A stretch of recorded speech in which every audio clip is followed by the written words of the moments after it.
how many of you have memorized what you're supposed to know? There's not a lot of action behind it in your daily life. Like, we know some of those fundamentals. We've memorized it. But we haven't brought it to the next level completely. We really get off track and forget what we're doing and who we are. And Will walks into my office before going to class last night, and he says, I said, so how was your weekend? And he said, oh, it was good, blah, blah, blah, but I've really been jacked up since Thanksgiving. I'm like, over what? Well, baby's mama and her beau brought over his daughter, and it really jacked me up when she called him daddy. I'm like, stop. Heard enough. That's a bunch of crap. You're out of position. You don't know who you are, where you are, do you? No. Had no clue. Said, don't blame this on the beau. Don't blame this on your daughter. This is you. This is all you. Because there's no way that 2.5 years of everything that we've went through, that should mess you up.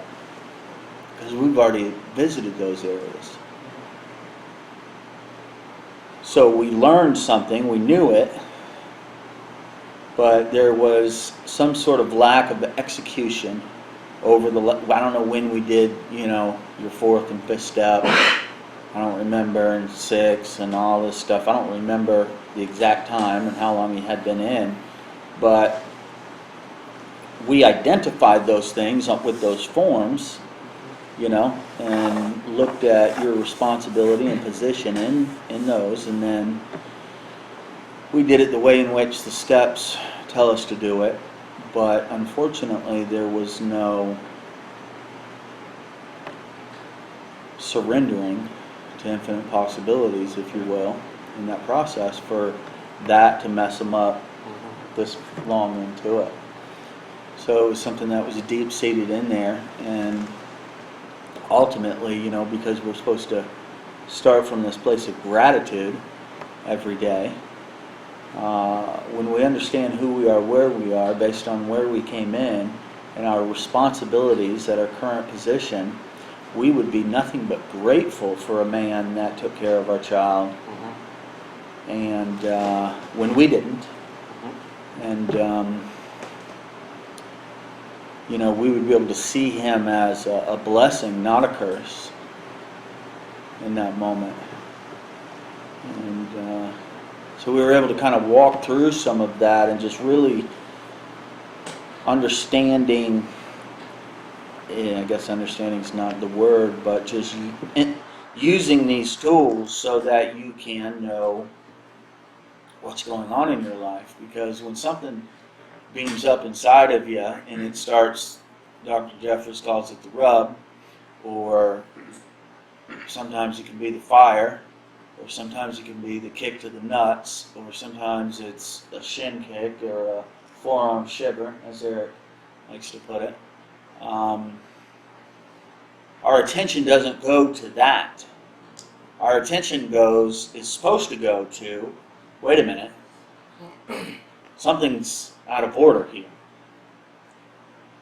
I'm having all this great time with my family and Thanksgiving and yada yada, and now suddenly my body's telling me something different. I'm whacked out. I'm out of order. Who am I? Where am I? Where did I come from? What are my responsibilities in this current position, this current moment? And working through that, and then if not being able to work through it, immediately calling your authentic community. And if that doesn't work, all the way to the top until you find out who you are, where you are. Yeah. And so it's that case of living in, Dr. Joe calls it the materialistic world. Actually, Madonna calls it that too. Yeah, material world. Yeah. Is he a material girl? No. But we all come from the material world and responding to those moments that hit us. Yep.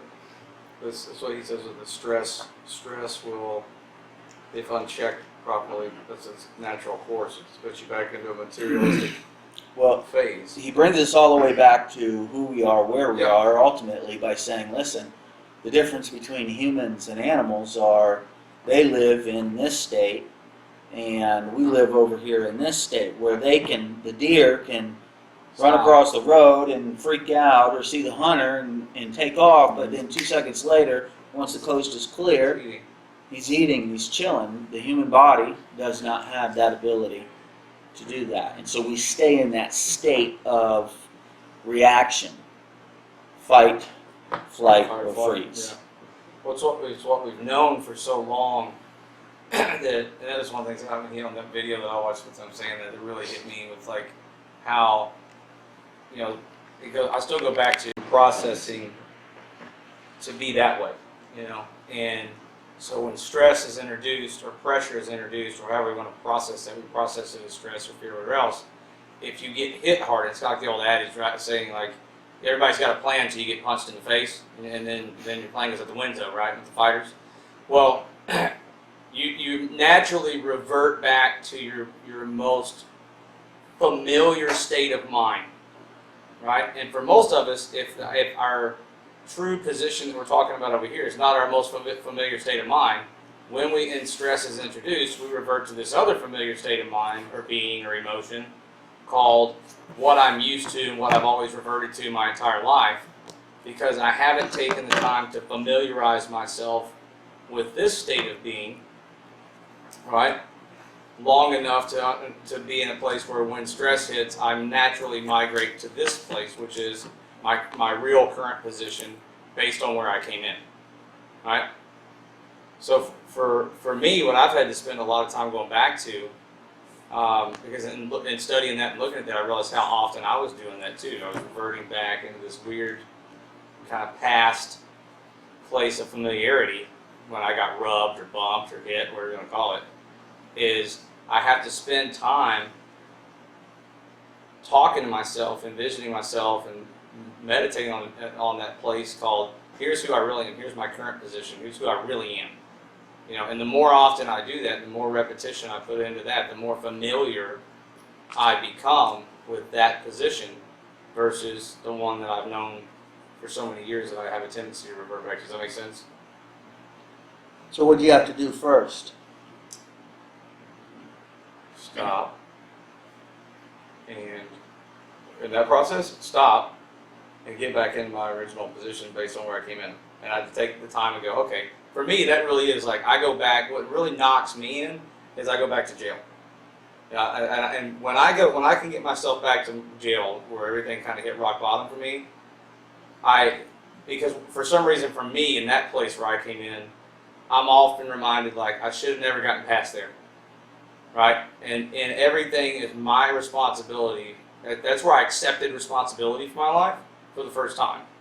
So then my perspective changes when I take responsibility for everything in my life, because I can't blame, I can't do this. So example, I have a stepdad. I mean, not a stepdad. I have a daughter who has a stepdad, right? And in the past, I've had experiences where I would really I didn't have a problem with the dad thing, but I had a real issue with the guy makes way more money than me. He's able to give her things that I can't give her and help her do things that I can't do. So I can choose two ways to deal with that, right? I can come at it from hey, again, my current position is where I came in was, the reason everything is the way it is because of the decisions I made. It's all my responsibility. So I can choose to look at him and be grateful that she's got somebody in her life that can provide all those things for her and focus on that. Or I can choose to focus on myself and self-pity and all that crap as to why I can't be the one to do it that way. But at the end of the day, if I look and see what's important is that she has what she needs. That's what's important. And to me, if I'm real honest with myself, I get back in position, what's really important to me, what's really important in the situation, what's really important for my daughter, what's important for her is that she has everything that she needs in her life. That would be considered one of your responsibilities underneath your current position, would it not? Yeah.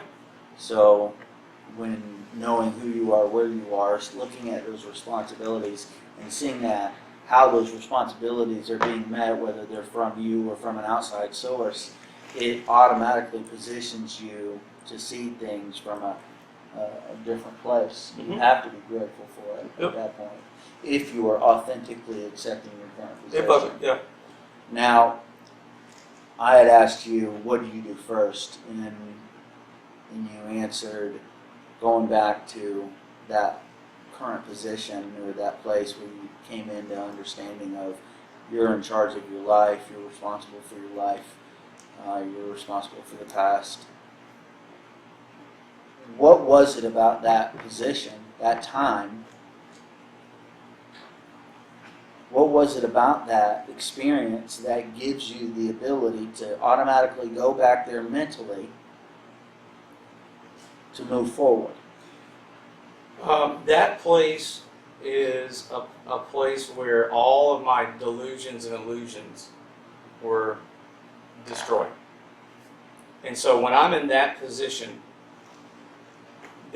for me, that was the spot where all the voices stopped, all the blaming stopped, all the chaos stopped, and I had that moment where I finally got into position for the first time and realized, and everything peeled off. And that's where it started. That's my starting point.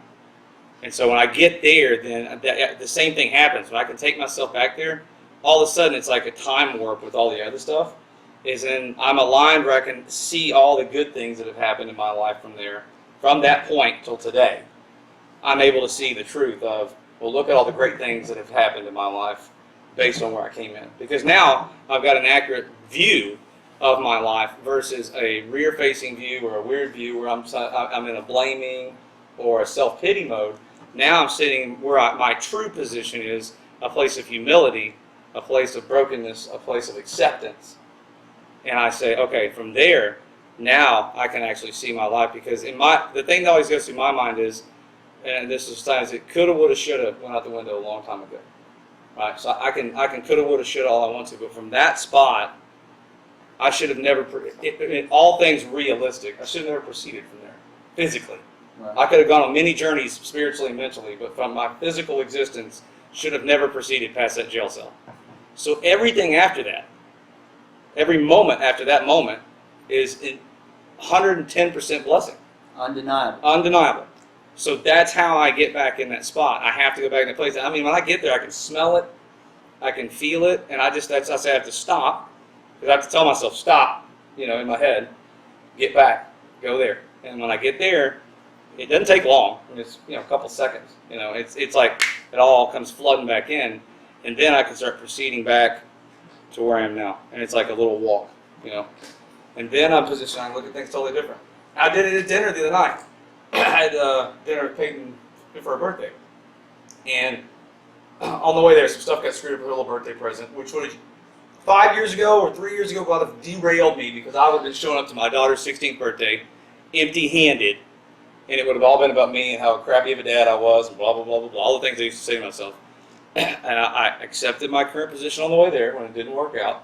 I got back into that place, and then I looked at it and said, all that matters is I'm getting to see, I really shouldn't even get to see her today. And that's all that's really important.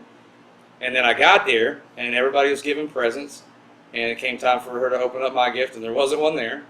And I accepted that position based on where I was, and was fine with it, But I had to take those steps in those moments a few times and get back into position. I imagine you communicated authentically. Yeah. About that current position. Mm-hmm. Yeah. And then it was fine. Yeah, it was, dinner presents. I told her, I said, hey, the present will be at your house on Wednesday. It was, but it sounds stupid, but in past years, that having the amount of fear and crazy conversation in my head that would have gone on, that would have ruined the whole event just to get to the point of being able to say, hey, I don't have your present with me. It's in the mail.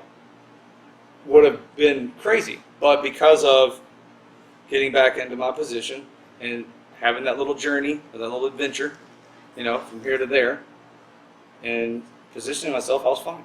And my wife was fine. I get in a fight with her. Actually enjoyed the moment I was there, whereas in the past I would have been in my head the whole time. I would have missed the whole event because I would have been up here trying to pre-plan or talk to myself about what I'm going to say and how I'm going to make things better and try to position words and things like that. And instead, I was able to just sit there and chill and enjoy and watch the kids play and actually be there versus somewhere else while this was all going on. But it was only because I was able to stop to do those things. So fundamentally, the reason why I'm having this conversation with them in this position anyway is so that y'all can begin to understand, just because you say you are this person, and just because you say you accept your current position, and you might even say you surrendered infinite possibilities, doesn't mean that you have. So we can know the lingo, we can know the material, we can know the Bible verses, we can know this, we can know that, but at the end of the day, if we're not taking that information and going to the next level, then it's irrelevant. We become irrelevant in our current position because we're out of position. And so ultimately where I was going back to is there's times in life that you hit the wall. And if you're smart, you surround yourself with authentic community. And in that authentic community, oftentimes there are bonds that are created that are lifelong adventures that you are not in control of. And when it is time for that relationship or whatever to become something that's active, it's brought to your current position and it intersects with who you are, where you are, you're able to surrender yourself to different ideas and thoughts because you know who you are, where you are, based on where you came in. Ultimately, for Eric, jail, that cell, is the ultimate. He will never be greater than he was at that moment. Not by world standards, but by his standards and his understanding with his maker, his creator. Why? Because he was in the greatest position to accept or receive information, ideas, beliefs, whatever, to move him away from it. There was no filters. He was broken. He was beat down. That was where he was. That's the importance of knowing where you came from. You can never forget this. You have to understand it because it is the only thing that keeps you grounded moving forward. If you lose that, then you will lose your way and ultimately go back to that same position, if not worse, aka relapse. Now, Will wasn't, we don't know when relapse is going to happen, but he wasn't, calling up the Lecanto County meth dealers or any of that stuff, and he wasn't there, but he was out of position in such a way in which he never even realized that he could even go into that place. And so when we forget who we are, where we are based on where we came in, we position ourselves for that disease, and over a long period of time, eventually, we know, based on statistics, based on science, based on testimony, that you will end up back in that same position, if not worse. And I'm pretty sure that we can all attest to that, based on our own testimonies. Vivid understanding of where you came from. The ability to close your eyes and bring yourself back there. Okay, that was a time in life. It does not define you in the present. It simply reminds you where you came from. Rob and I were talking yesterday, I think it was, about working through the past, and you can't change the past, but you can change the way in which you feel about it, which is why it's important to go back and deal with this stuff. But the reality is that every day each of us get up and show up, we are more successful than we ever will be as far as we are concerned. Because it's not about the future, it's about this current moment and being who we are in this current moment and enjoying it and soaking it in and experiencing it, because there really is no other moment than this current moment. Who we are, where we came in from, reminds us that this is the greatest moment of our lives. Right here, right now, sitting at this table. That everything we ever thought we knew should have been put in a casket with us based on the way in which we lived our lives. That's undeniable reality, truth. But it doesn't define the success, the moment that you are currently in. And when you understand these things, it allows you to begin and end each day and each moment and each minute and each hour from a place of complete gratitude and thankfulness.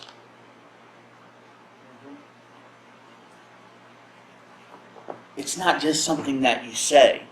Cross says, he's obedient right away, all the way with a happy heart. Well, none of us are obedient right away, all the way with a happy heart.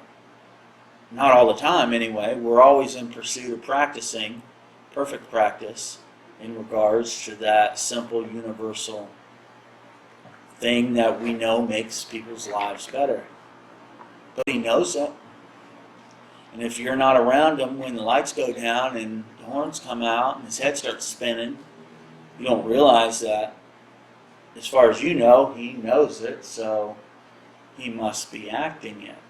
And one of the things that I think I've noticed, and we talked about this with Thanksgiving coming up and Christmas and the holidays, or whatever you want to call them, is that people get jacked up and they don't even know that they're jacked up.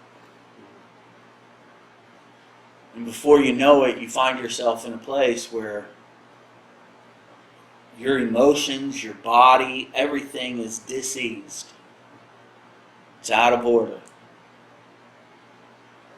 What does that mean? We know what that means. It's the accurate arrangement of all things. Well, it's the accurate arrangement of all things based on your current position, based on who you are, where you came from, and then lastly, your responsibilities in that moment. Then, once we have identified that, then we can accept our position.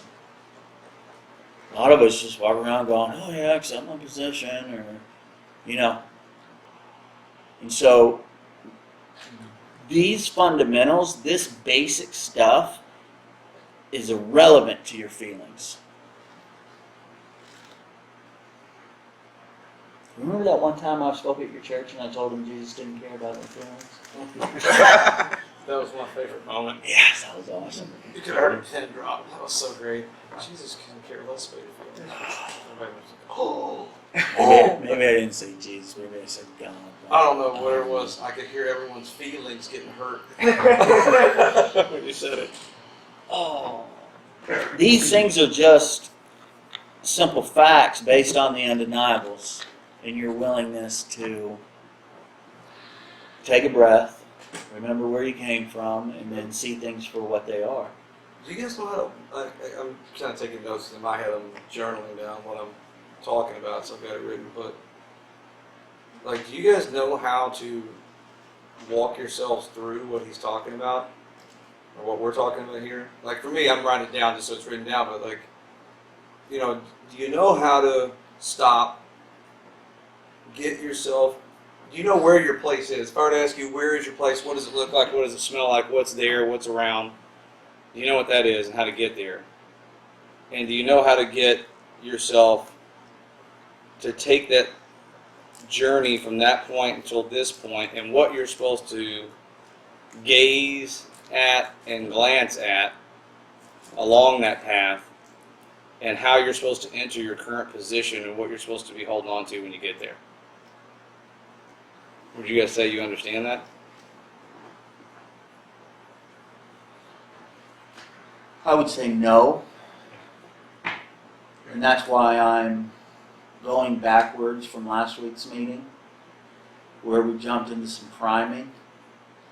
And I'm not sure everyone was in the position to understand the priming fully. And so some of these guys may have this understanding. We know Will didn't until yesterday. Maybe. You know. Mark knew some of it and got to experience his year one celebration and coin and the whole bit. But I think I have written down in here, achievement does not bring us happiness. And so we oftentimes reach that pinnacle, and then Jason comes back around and hits you with a brick in the face, and you're like, oh, I just wanted to sit up at this peak of achievement, and not really.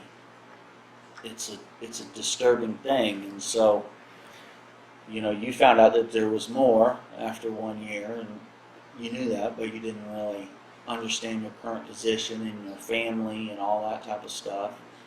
And I painted a picture for him of who he was, where he was within his family unit, and how he could be authentic. And it was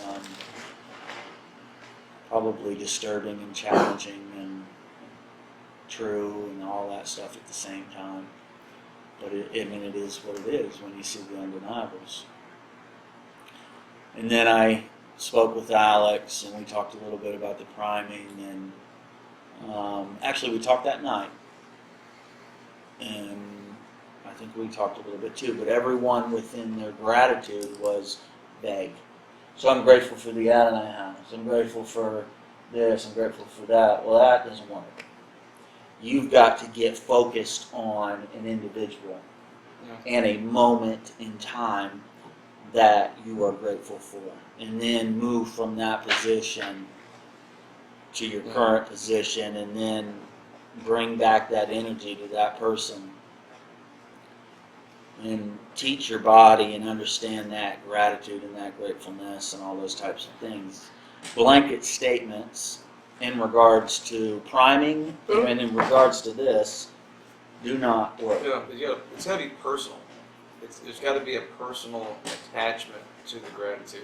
You know, like I think we talked about that 1 week in here. We were talking about like just making a gratitude list, like, or saying in your head, I'm thankful for that in the house. I'm thankful for Jason. I'm thankful for chocolate. I'm thankful for oxygen. I'm thankful for water. I'm thankful for, like, you might eventually get there. Like, you can run down the list long enough, your brain finally clicks in and you get some gratitude in there.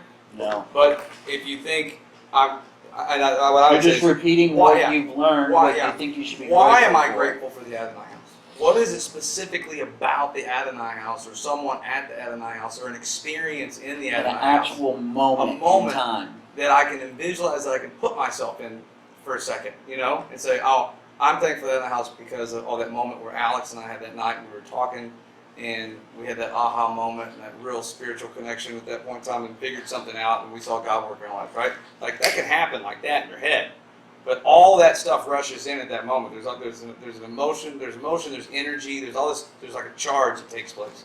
And that's all I was saying when you get here to your original point, the first charge is accepting that position and figuring out, and I say it's almost like you look around the room and you're grabbing an instance or a person or an event or something and internalizing that, personalizing that, and then you take that next step forward and you start looking down that canal of what's taking place in your life. And as you're going down the canal, it's like you're looking and you're grabbing these events and things and people or whatever it is, these things, because everything that's happened from that point in time is a miracle. So it's like you're in a quick search for all the miracles that have taken place.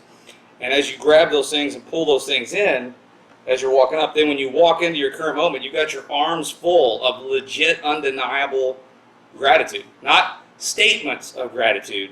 I'm holding baskets of like legitimate, emotional, energy-charged gratitude to see my current positioning, right? So now I can deal with things accurately because I've positioned myself by walking through those moments. But that takes, that's not something you just wake up in the morning and go, I'm going to start doing that today. Yeah, no. Because it takes a mental practice to, and that's how I say for me, I've had to go back to doing some very specific stuff, like get up in the morning and spend some dedicated time to saying, I got to focus on this. I'm going to be intent. I'll put it right down here. Intentionally visit my place of entry, right? Not, hey, I'm going to wait till some crap happens in the day and then I'm going to run back there real quick. I'm going to start my day and have an intentional visit or an appointment in that place to start out so that I'm positioned right off rip and I've got something to hold on to and take that journey down so that I get to my current moment and then start my day, right? But if I'm not going to, that's what I put down. Smell it, think of it, smell it, see it, hear it, feel it, all that. You got to find those things and grab onto them. They can be different things each time. I just envision almost like a room I'm teleported back to, and I'm there. And there's like this, it's a moment full of many moments simultaneously where I have the ability to see all these things that have taken place. Time doesn't really exist. And I can grab all these different events and things that have taken place at that point in time, and my mind or my spirit or God's spirit, however you want to look at it, is going to show me different things that mean something to me in that moment. But I've got to open myself up to accept it and put myself in that place first. And be intentional about it. And then stay in that place. Yeah, then I got to stay there and carry it on down. And it's that's why Tony says the 3 to Thrive or whatever it's called, because we don't need to spend hours remembering where we came from. We can just remember 3 things that we're grateful for and know them vividly. In HD color. Yeah. Then we can move on to this next part. You can think of, most of us could think of one thing, and if we really vividly thought about it, it would dynamically change our complete position mentally, spiritually, emotionally, everything at that moment, right? There's those things in our lives. That's what he's talking about. For me, that's what gets me in the position to accept. I can't just immediately go and say, there's infinite possibilities elsewhere in myself. I could say that, but I'm not really doing that. The only way I'm able to do that is to walk into and arrive at my current position with the understanding and the experiences of all the miraculous that has taken place, so that I can open myself up to the fact that there are infinite possibilities, because look at all the infinite possibilities that have already transpired in my life. Right? It's undeniable. So it's almost like I'm building a case up to my current moment, so that when I get in my current moment, it's an undisputed argument. There's no disputing it. Undeniable, yeah, but it's an undeniable argument. There's no arguing the case. It's done. Here it is. So now I'm looking at, are there infinite possibilities? Hell yeah, there's infinite possibilities. I'm an infinite possibility.